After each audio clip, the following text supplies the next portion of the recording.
Hi there, it's me Thales. You are watching my channel about English language. We cover here from basic to advanced, and this is an intermediate advanced video.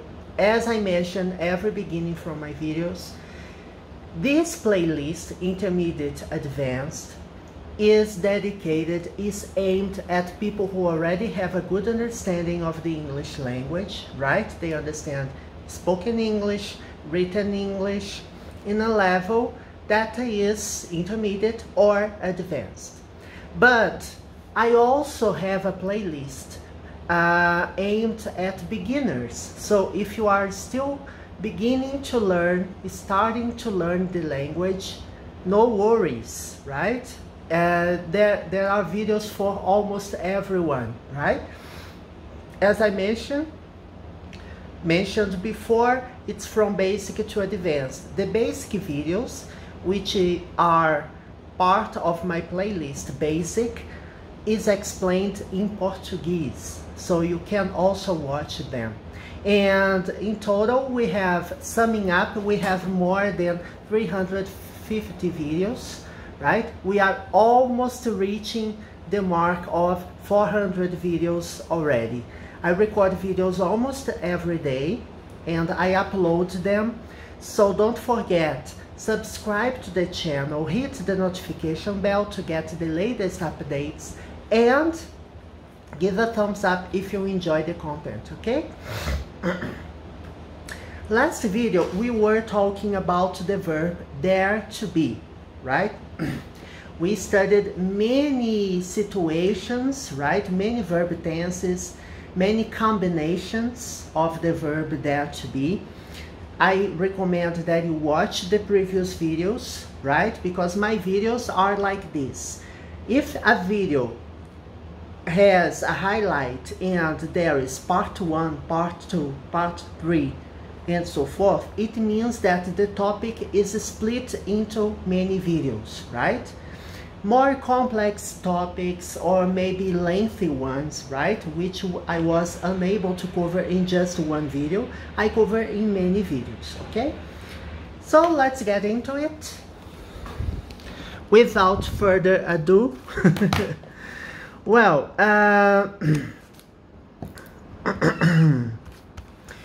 let's start. This is my blackboard, as I mentioned every beginning from my videos. This is my blackboard. I write here, and so we will study together. Let's study some expressions in English involving dare to be, okay? Dare to be is the verb there is or there are, there was, there were, right? Either in the present or in the future tense. Last video I talked about it, right? Dare to be. We have the present, the past, and there is and there was are employed in singular, and there are and there were are used in plural. And we have many combinations. There must be, there might be, there may be, there used to be, there can be, there could be, there would be. So you can combine many modal verbs with the verb dare to be. There should be, there must be. So you see, there's a variety, there are a variety of verbs which we can use with dare to be. So when you say, for example, there is likely to have another bus soon. I was waiting for a bus, right? I have just arrived at a bus station. For some reason, I was late, okay? Imagine a situation like this. So, oh my God, I guess I missed the bus. Don't worry. There is likely to have another bus soon. Likely is an adverb that it means that we have a high possibility of that happening. I'm not certain of it, right? But it's likely to happen. The person who says this believes that there will be another bus soon enough, so I can wait for the bus, right? You can also use, oh, there is bound to have a meeting tonight. There is bound to have a meeting tonight. There is certain to have a meeting tonight. So here I know for sure that there will be a meeting at night. Yes, it's horrible, isn't it?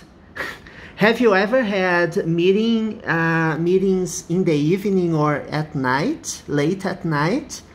Some people, they don't, they are so workaholic that they don't, it doesn't matter to them. Oh, if your schedule is free, you can arrange as many meetings as you want.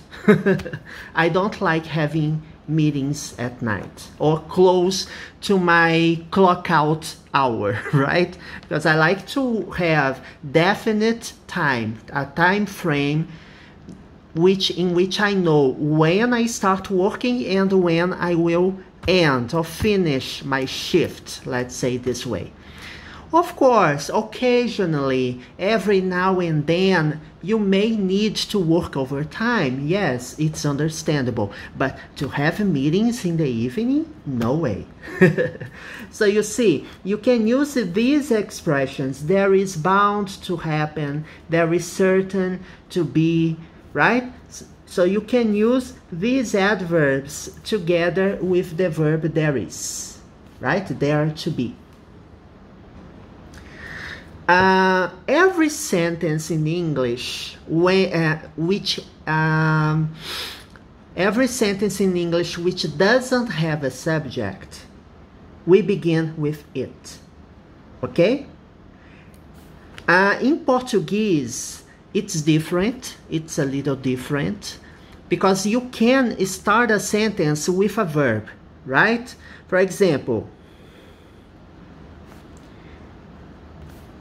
you see, this sentence in Portuguese, okay, it's crystal clear.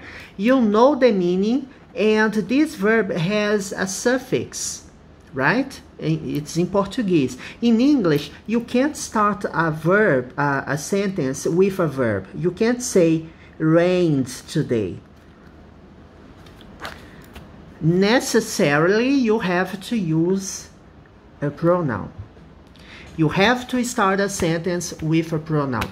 So, what's the tip that I give you?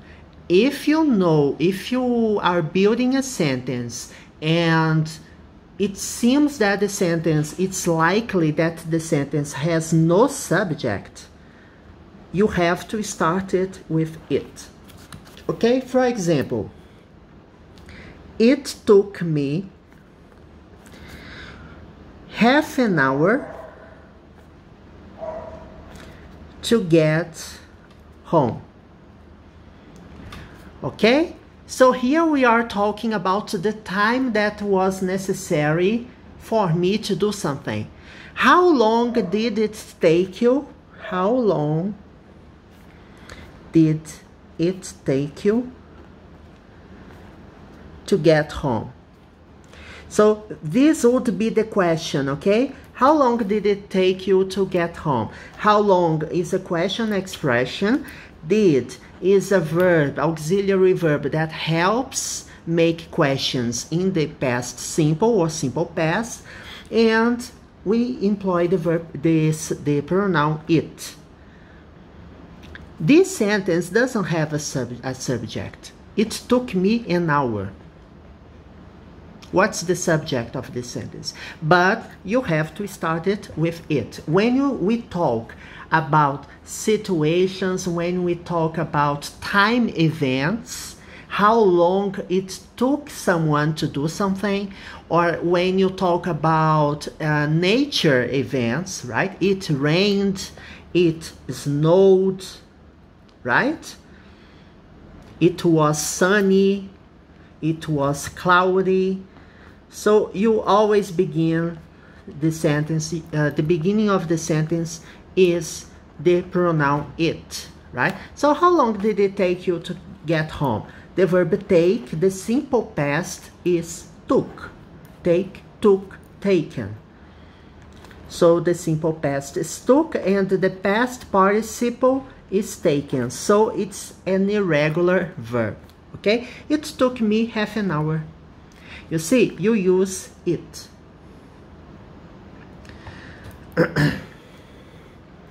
It's a shame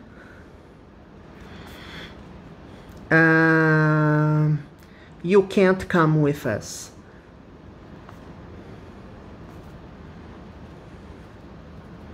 It's a shame you can't come with us. I was expecting you to come with us. So it's a shame. You start the sentence with it. So as I mentioned, when do we use it? Right? I will give you a tip, right, about it. But before that, let's see one more example. It's worth waiting for the reward. So you are too impatient.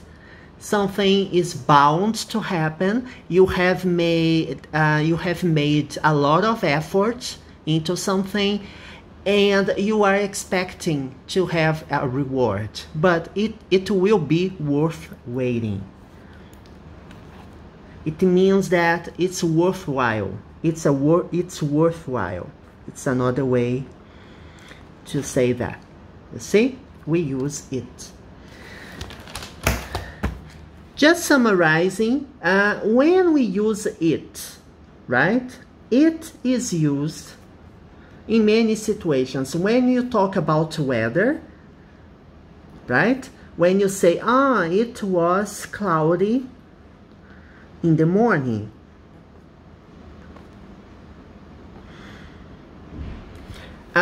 When you talk about time, as the example I have given here, how long did it take you to get home? We are talking here about the time which was necessary for me to get home. When we talk about distance, right? How far is it from here to the bus station? Or to the bus stop, for example. How far is it from here to the bus station? Can I go on foot? Do I have to take a taxi, for example? So you use it. You know, in the end, we have given more examples with it than the verb dare to be. But remember, the verb dare to be, and its many variations we have already covered last video, and I highly recommend that you watch it. This video was more to finish, right, to close the topic about it, how we use it, right? And we saw some examples with adverbs, right? Together, when they are used together with the verb dare to be. So I hope you enjoyed this video. Next video, we will talk more about other things, of course. We have already finished this topic. And we will have lots of fun studying English, okay? So see you soon.